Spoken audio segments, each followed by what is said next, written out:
Assalamualaikum warahmatullahi wabarakatuh. Yang saya hormati Bapak Asbissus Kejaksaan Tinggi Sumatera Selatan, Bapak Umar Yadi SMH.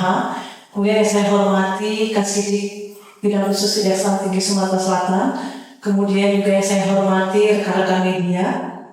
Pada hari ini, Senin tanggal 2 Juli 2025, kita informasikan bahwa tim penyidik Bidang Khusus Kejaksaan Tinggi Sumatera Selatan menetapkan 2 orang tersangka dalam perkara obstruction of justice atau dugaan menghalang-halangi proses penegakan hukum, perkara tindak pidana korupsi dalam kegiatan pembuatan dan pengelolaan jaringan atau instalasi komunikasi dan informasi lokal desa pada Dinas PMD Kabupaten Muba tahun 2019 sampai dengan tahun 2023.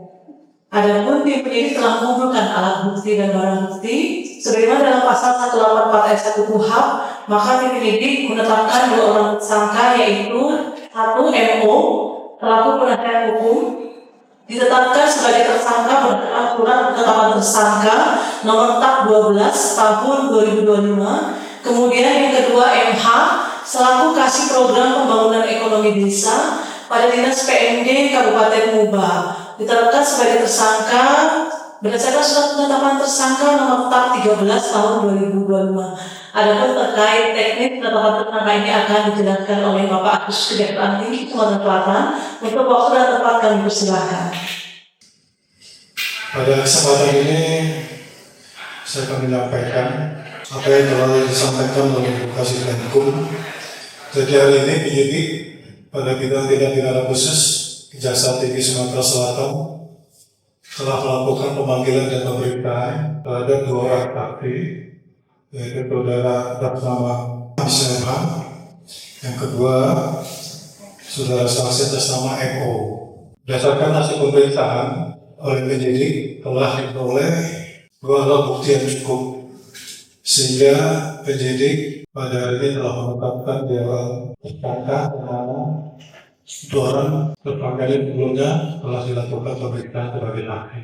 Kemudian para tersangka oleh penyidik dilakukan penahanan 20 hari ke depan di rutan Aksul Palembang, mulai hari ini tanggal 2 Juni sampai dengan tanggal 21 Juni 2025. Jadi dapat saya sampaikan juga bahwa modus operandi daripada para tersangka ini, saudara MO dan saudara MH, secara bersama-sama membuat skenario pada saat penyelidikan perkara dugaan tindak pidana korupsi dalam kegiatan pembuatan dan pengelolaan jaringan atau instalasi komunikasi dan informasi lokal desa atau internet desa pada Dinas Pemberdayaan Masyarakat Desa Kabupaten Musi Banyuasin tahun anggaran 2019 sampai dengan tahun 2023. Dalam proses penyelidikan,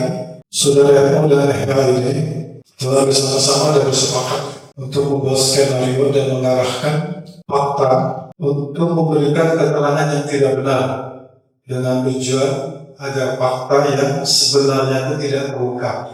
Jadi secara rinci dapat saya jelaskan bahwa MO, saudara MO dan MH ini membuat suatu fakta yang mana ketika dilakukan pemeriksaan oleh penyidik, saudara MH ini ada rasa kekhawatiran bahwa fakta yang sebenarnya yang pada saat tidak disadari bahwa dia telah menerima uang hasil dari kegiatan internet desa ini, sehingga dia ingin melepaskan diri dari ancaman sebagai tersangka. Oleh karena itulah mereka bekerja sama, saudara MH dengan MO selaku penasihat hukum membuat pengkondisian atau skenario seolah-olah fakta yang sebenarnya itu diterima oleh saudara MH itu tidak benar, sehingga penyidik mendapatkan suatu fakta dalam BAP itu yang tidak benar sesuai dengan apa yang dibuat atau diskenarikan oleh saudara MO dan MH. Akibatnya surat dakwaan yang dibuat oleh jaksa penuntut umum ini yang mengacu pada BAP sehingga menjadi tidak benar.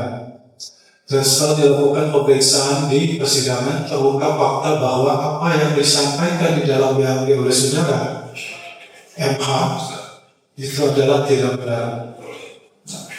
Itulah sehingga dalam hal ini ada suatu skandal yang berisi fakta untuk menghalangi atau menghalangi proses penyidikan atau penuntutan dan proses pemeriksaan di persidangan. Kemudian pada tersangka, saudara MO dan HM ini disangka melanggar pasal 21 untuk primer, baru bulan pertama, atau yang kedua pasal 22 Undang-Undang Tipikor. Dan saat ini penyidik telah melakukan pemeriksaan terhadap saksi kurang lebih 12 orang, dan selanjutnya penyidikan perkara ini masih berlanjut untuk mendalami keterkaitan pihak lain maupun dengan dokumen atau barang bukti yang ada.